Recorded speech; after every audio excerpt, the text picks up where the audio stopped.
तो जलवायु की एक बहुत अच्छी बात है कि जैसे अभी का जो मौसम है, खरीफ निकल गया है। खरीफ में सामान्यतः ये खरीफ की फसल है पूरे भारत देश में, लेकिन रागी की फसल एक ऐसी फसल है जो ठंड के दिनों में भी लगाई जा सकती है, अक्टूबर नवंबर में, और फिर उसके बाद हम जनवरी फरवरी में भी, जैसा कि ग्रीष्मकालीन फसल में हम लगाते हैं, उस समय भी इस फसलों का हम चयन कर सकते हैं यदि हमारे पास सिंचाई के साधन उपलब्ध हैं।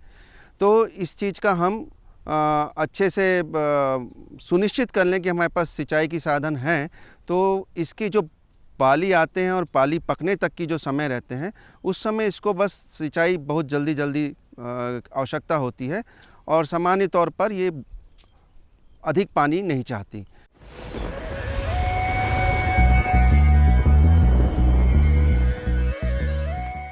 आज तो वसूली करके ही जाऊंगा।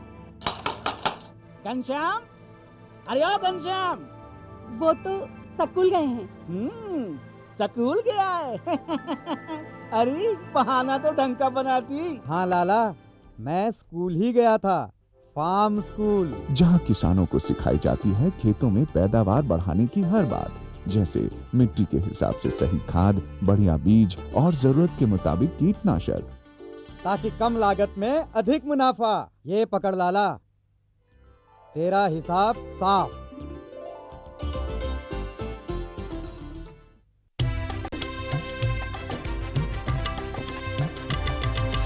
सहकारिता के बल पर विकास के लिए उठे कदम, जन सहकार की ताकत लेकर आगे बढ़ते जाएं हम। जन जन ने इस क्रांति में है विश्वास जगाया, हम सब ने मिलकर विकास का परचम है फहराया। दूर जहां सूरज उगता उस धरती से मैदानों तक, हिम शिखरों की श्वेत बर्फ से हिंद महासागर तक, श्वेत क्रांति हो हरित क्रांति या ग्राम विकास की बात, एकता ही धर्म हो अब चाहे दिन हो या रात। कृषि मंत्रालय भारत सरकार द्वारा जनहित में जारी।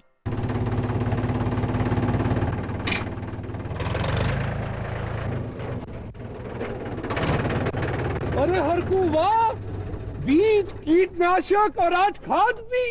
अरे इतना खर्चा कहाँ से? अरे खर्च की चिंता किसे है, मेरे पास है ये किसान क्रेडिट कार्ड। कार्ड? अरे बैंकों द्वारा जारी इस कार्ड से किसान उसकी सीमा तक की रकम कभी भी बैंक से निकलवा सकता है और खेती बाड़ी की सामग्री कभी भी खरीद सकता है। तो हरकू भैया एक कार्ड मेरे लिए भी। किसान क्रेडिट कार्ड के लिए नजदीकी बैंक से संपर्क करें और पाएं ढेर सारे लाभ।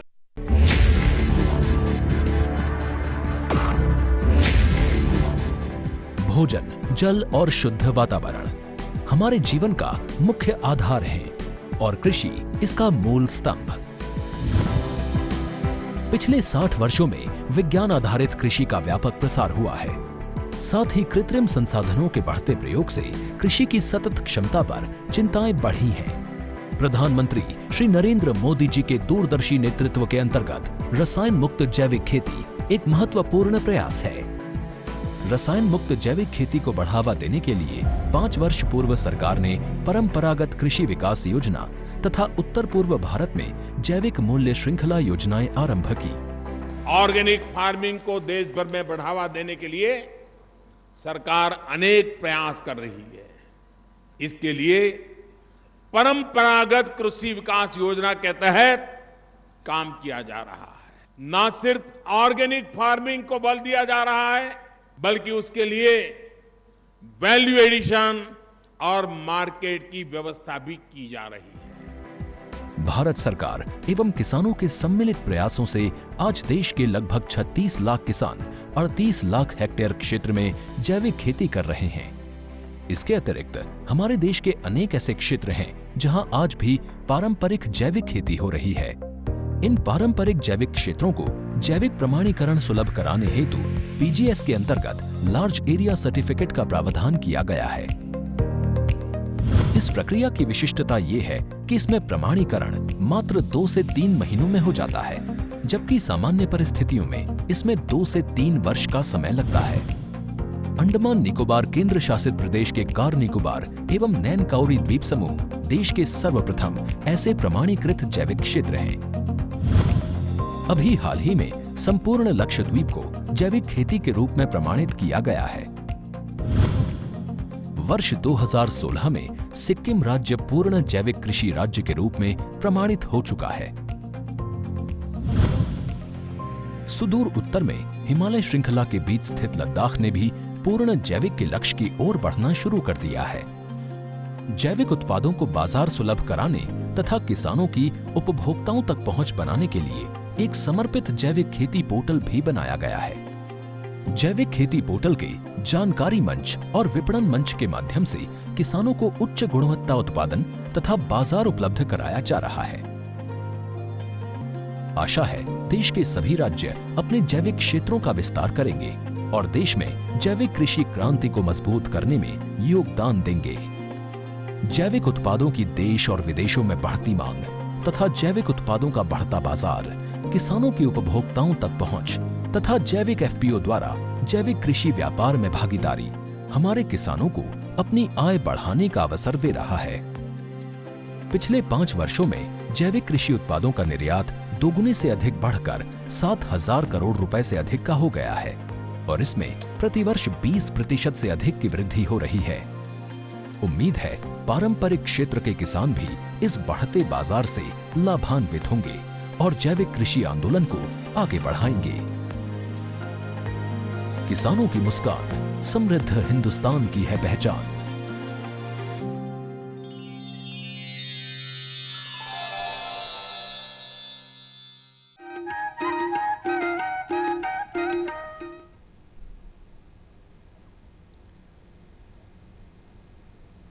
कृषि दर्शन के सभी दर्शकों को नमस्कार।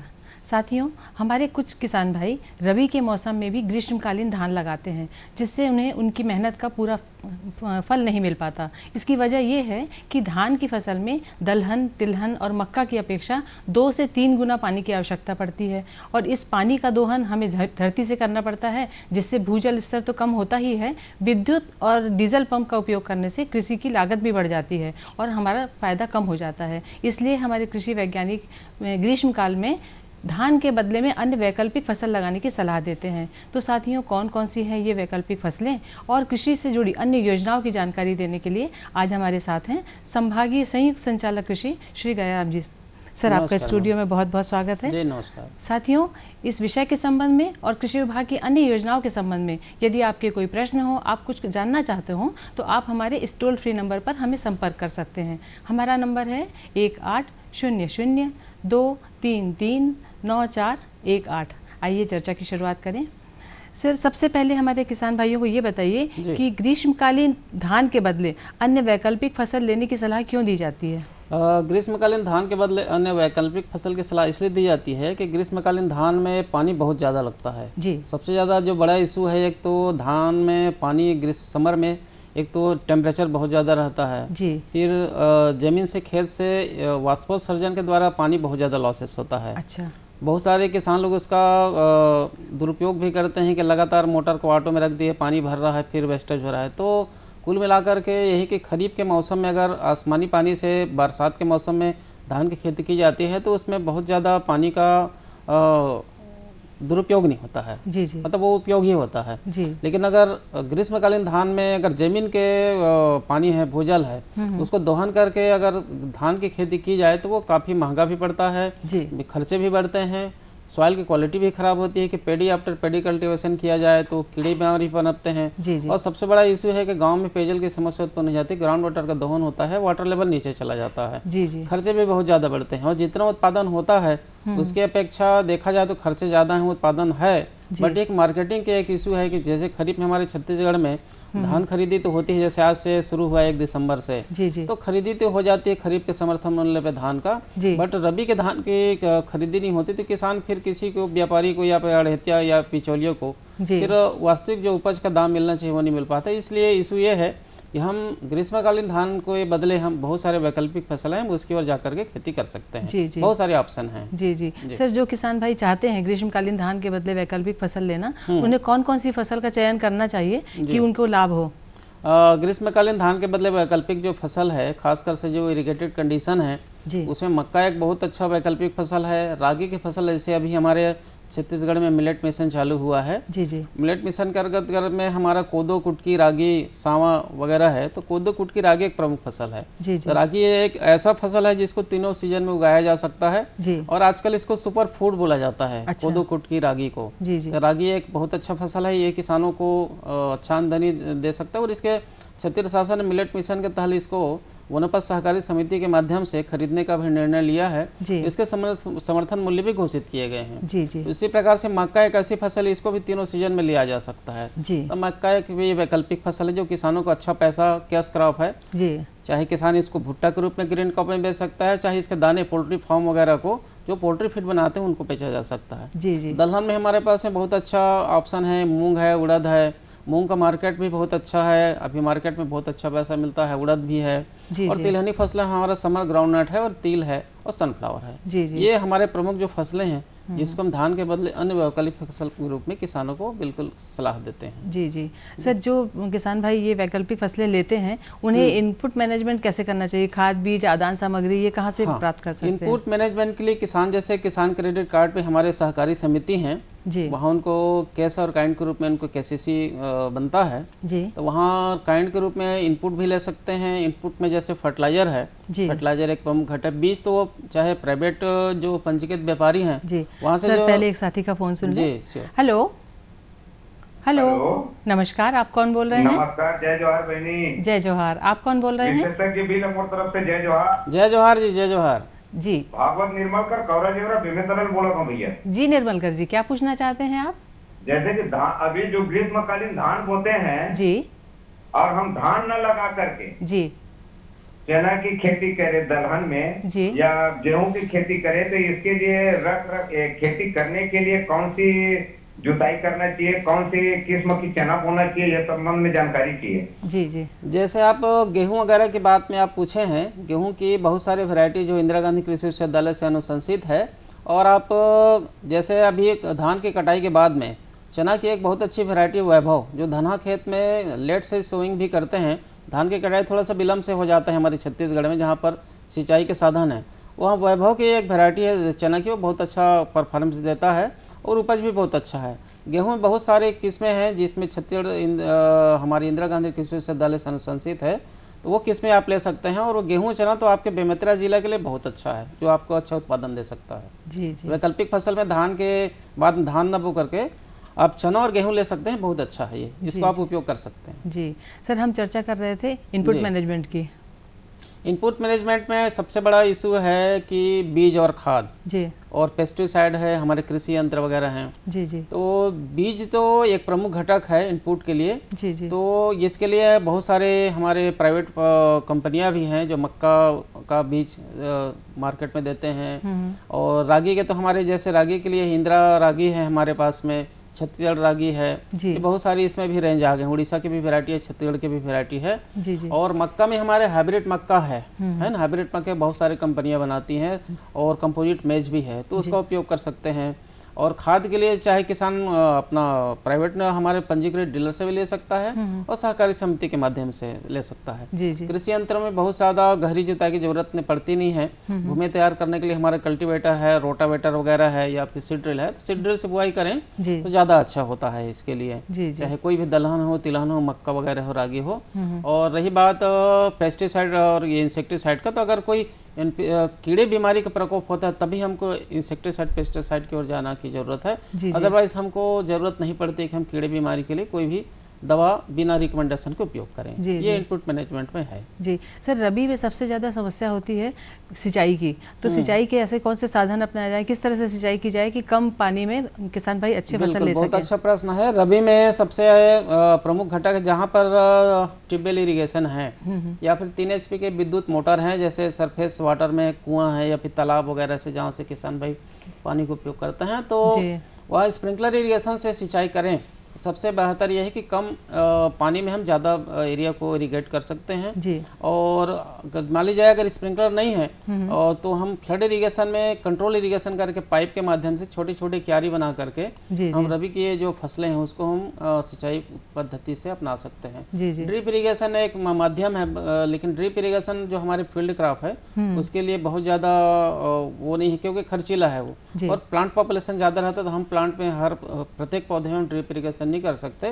बट ये फलदार वृक्षों के लिए, सब्जी के लिए अच्छा है। तो जैसे धान के बदले हम किसान भाई जैसे राजीव किसान योजना में है, उसमें किसान अगर धान के बदले अन्य फसल लगा रहा है जी तो उसको जैसे खरीफ में लगाता है राजीव किसान योजना में, तो उसको 10,000 रुपये की सहायता इनपुट सब्सिडी दी जा रही है। अच्छा। तो ड्रिप इरिगेशन सब्जी में फलदार वृक्षों में किसान उपयोग कर रहे हैं। जी जी। तो हम स्प्रिंकलर इरिगेशन की सलाह देते हैं और क्यारी पद्धति से अगर कंट्रोल इरिगेशन करें तो पानी का बेहतर उपयोग होगा और बहुत ज़्यादा फ्लड की स्थिति खेत के नहीं आएगी, तो फसल सड़ने या फिर फसल नुकसान की स्थिति नहीं आएगी। तो इरिगेशन जो है ढीला पानी नहीं करना, मतलब फ्लड इरिगेशन नहीं करना है, पानी भरना नहीं है, जितना पानी की जरूरत है उतना ही पानी उसमें खेत में को उपयोग करना। जी जी। सर आपने बताया कि रबी फसलों के लिए राज्य शासन ने अभी कोई योजना नहीं बनाई है खरीदी के लिए, तो हमारे किसान भाई इन वैकल्पिक फसलों को मार्केटिंग कैसे करें? वैकल्पिक फसलों की मार्केटिंग के लिए बहुत सारे ऑप्शन हैं, जैसे किसान कॉन्ट्रैक्ट फार्मिंग भी कर सकते हैं। बहुत सारे हमारे छत्तीसगढ़ में पोल्ट्री फार्म वगैरह भी हैं। जैसे छत्तीसगढ़ में हमारा यहाँ पर कोंडागांव में मक्का का प्रोसेसिंग सेंटर भी खुला हुआ है। हमारे जैसे गरियाबंद जिले हैं, वहाँ के किसान कॉन्ट्रैक्ट फार्मिंग भी करते हैं। देवभोग मैनपुर का क्षेत्र है, विकास खंड में है। और जैसे हमारे मूंग अड़द है, उसके मार्केटिंग के लिए कोई समस्या नहीं, ऊपर मार्केट में किसान बेच सकते हैं। रागी के लिए है कि समर्थन मूल्य जैसे घोषित हो ही गया है। और मूंगफली के लिए तो किसान ये है कि कोई भी ऑयल मिल वगैरह हैं जो हमारे मिल वाले हैं वो वहाँ पर बेच सकते हैं। सनफ्लावर के लिए भी कोई दिक्कत नहीं है। तो ऐसा कोई फसल नहीं है जिसके मार्केटिंग के लिए बहुत ज़्यादा कोई समस्या हो। तो जो जैसे मक्का के लिए मैंने आपको बताया, मक्का के उसके लिए सूखे दाने भी बेच सकते हैं और उसके लिए ग्रीन क्रॉप भी बेच सकते हैं, जैसे स्वीट कॉर्न है और ये अपना हाइब्रिड कॉर्न है।